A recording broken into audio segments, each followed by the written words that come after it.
Muito bem.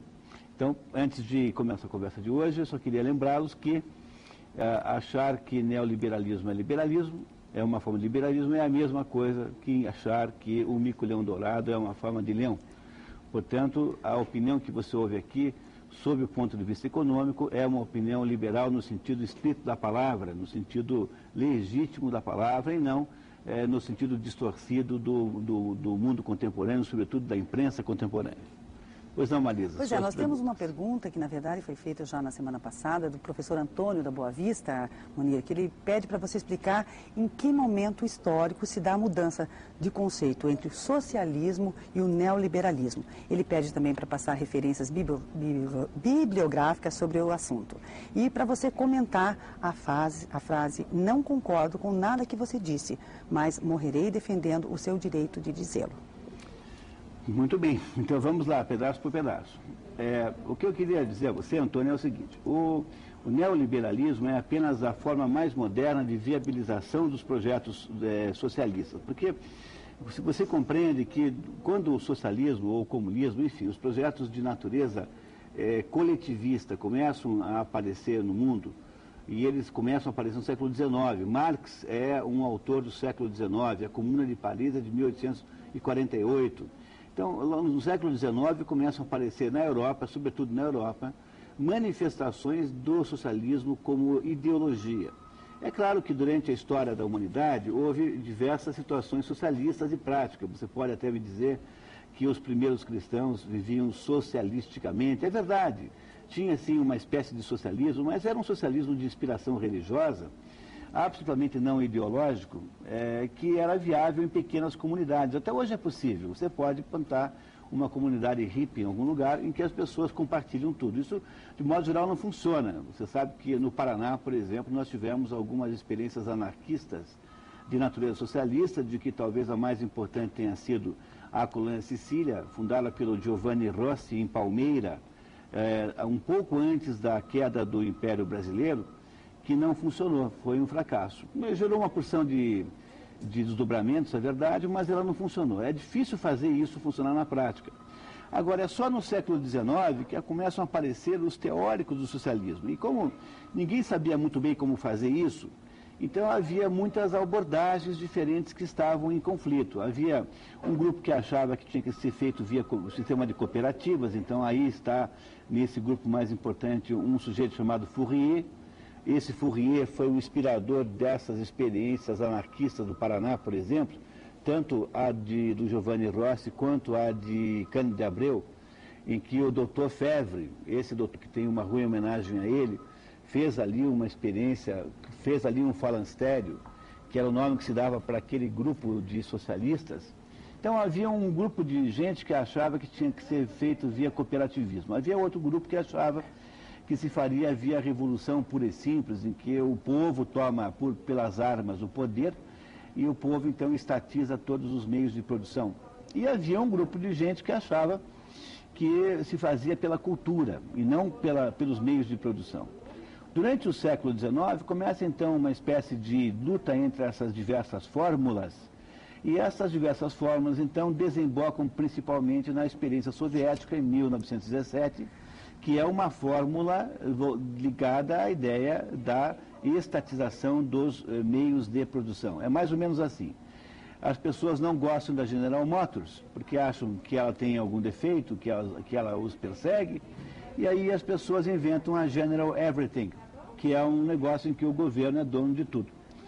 Esse jeito de fazer era um jeito polêmico, não havia unanimidade entre os socialistas sobre esse jeito de fazer, de modo que quando ele é posto na prática na Rússia, depois muito mais tarde na China, por exemplo, em alguns países da Europa depois da Segunda Guerra Mundial, ele é contestado por um grupo de socialistas basicamente ingleses que achavam que, não só os ingleses, mas como também o Antônio Gramsci na Itália, que achava o seguinte, que o pior caminho possível para o socialismo é você tentar ser dono de fábrica, porque o governo não sabe cuidar de uma fábrica tão bem quanto cuida um capitalista.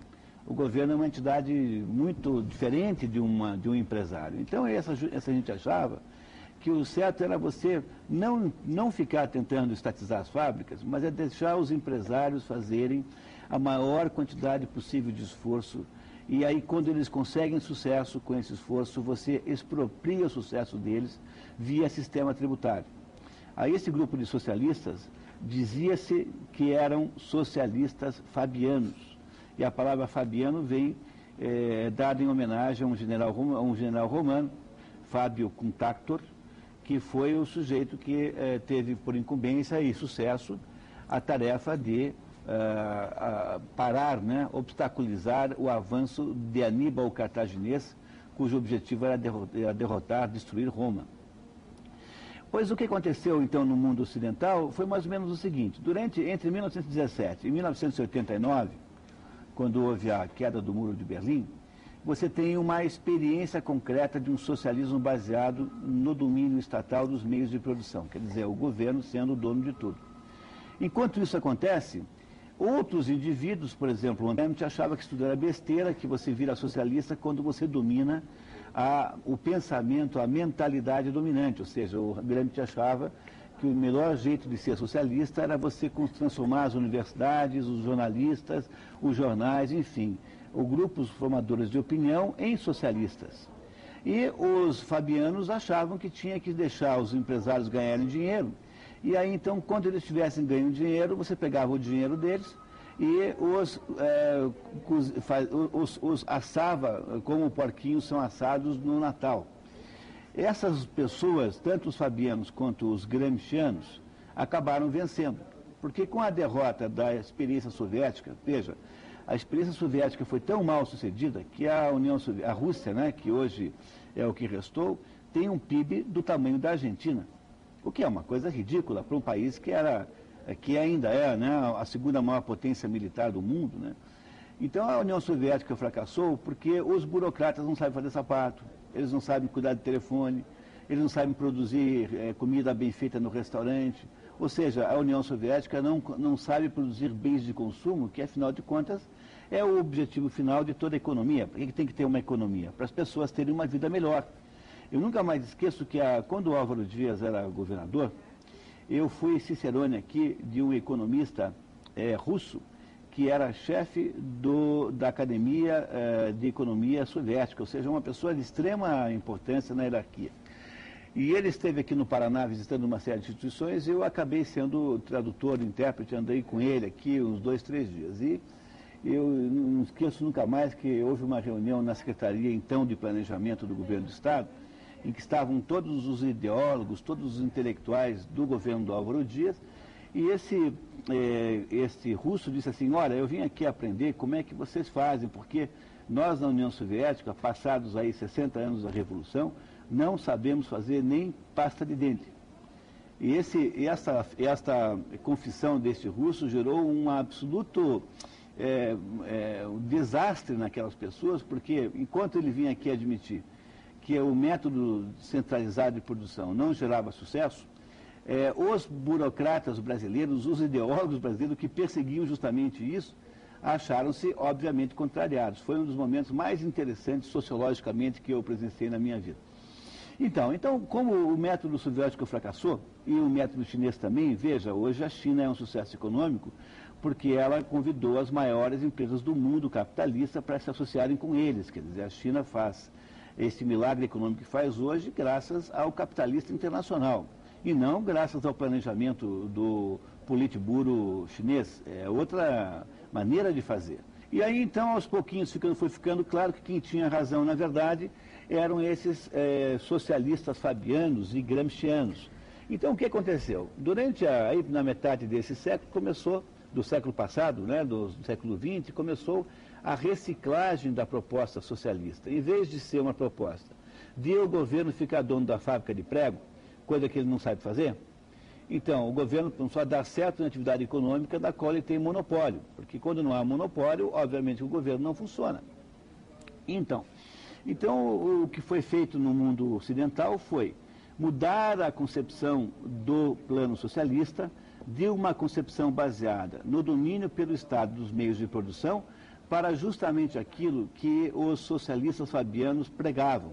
deixa os empresários ganharem dinheiro, que eles sabem ganhar dinheiro melhor do que você, e aí então você vai lá e estabelece não só todo tipo de limitação, todo tipo de policiamento, todo tipo de circunstância limitadora, como você também pega todo o dinheiro deles para você por meio de uma taxa de imposto de renda, uma alíquota de imposto de renda e de outros impostos e taxas e contribuições extremamente alta.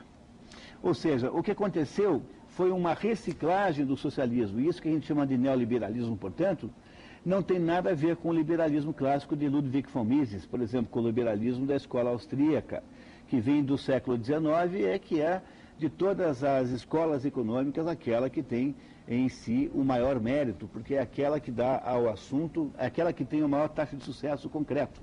Ou seja, nenhuma outra escola econômica consegue tanto sucesso prático quanto a aplicação das ideias liberais à economia, no sentido que a escola austríaca entende por liberalismo. Também é preciso que a gente nunca esqueça que aquilo que a gente aplica como ideias liberais à economia não pode ser transposto a outros assuntos da sociedade. Eu sou um economista liberal, mas eu não concordo com a liberação das drogas. Então eu não acho que possa haver uma aplicação de conceitos liberais econômicos para qualquer coisa que não seja a economia em si própria.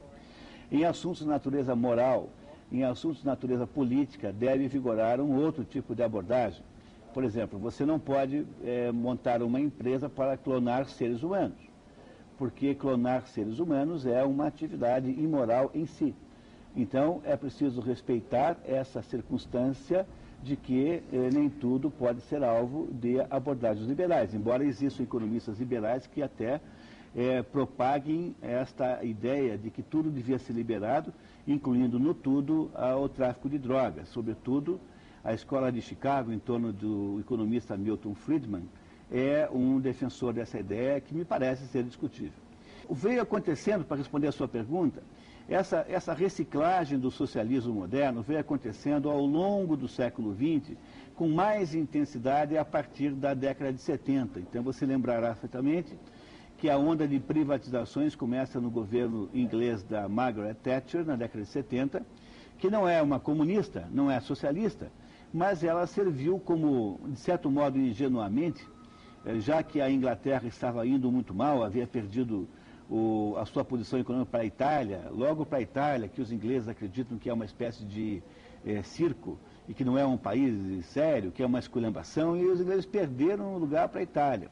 E aí tiveram que fazer alguma coisa, porque a Inglaterra virou uma espécie de república socialista, sindicalista, e que ninguém mais ia trabalhar porque sempre havia um pretexto para exigir alguma coisa do patrão ou para justificar a ausência. A Margaret Thatcher faz as privatizações, que depois tornam-se uma onda que varre todo o planeta. Houve uma redução da estatização, mas essa redução de estatização não significa que os governantes socialistas tenham se convertido a um capitalismo. Significa apenas que eles perceberam o quanto é inútil o governo se meter a fabricar coisas, quando na verdade é muito mais fácil para o governo estabelecer uma taxa de uma taxação, um tributo extremamente alto e usufruir sem nenhum esforço do esforço alheio, que é justamente como eles têm feito. Não há, portanto, uma data exata, mas isso se acirra a partir da década de 70 e torna-se o padrão hoje. Então, vocês não devem nunca achar estranho que o Lula pareça neoliberal. Ele não parece, ele de fato é. Agora, o fato de que ele é neoliberal não significa que ele seja capitalista, muito pelo contrário, ele continua sendo tão socialista como sempre foi. Só que agora os socialistas vestem esta pele de cordeiro para parecer que não são os lobos que são. E o pior é que nós acreditamos nele, tanto é que votamos nele e eles estão no poder.